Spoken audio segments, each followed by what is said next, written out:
നമസ്കാരം. നേരത്തെ മാഷ് പറഞ്ഞതുപോലെ നമ്മുടെ സ്കൂളിനൊരു തീരാ നഷ്ടമാണ് ഗുണശീലൻ മാഷുടെ വിരമിക്കല്.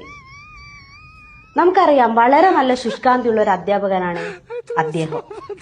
ഒരിക്കലും സ്കൂളിന്റെ ഓട് പൊട്ടിയപ്പോ കോരിച്ചെരിയുന്ന മഴ പോലും കൂസാതെ പൊട്ടിയ ഓട് മാറ്റാൻ വേണ്ടി കയറിയപ്പോഴാണ് ഞാൻ ഗുണശീലൻ മാഷുടെ ശുഷ്കാന്തി ആദ്യമായിട്ട് കാണുന്നത്.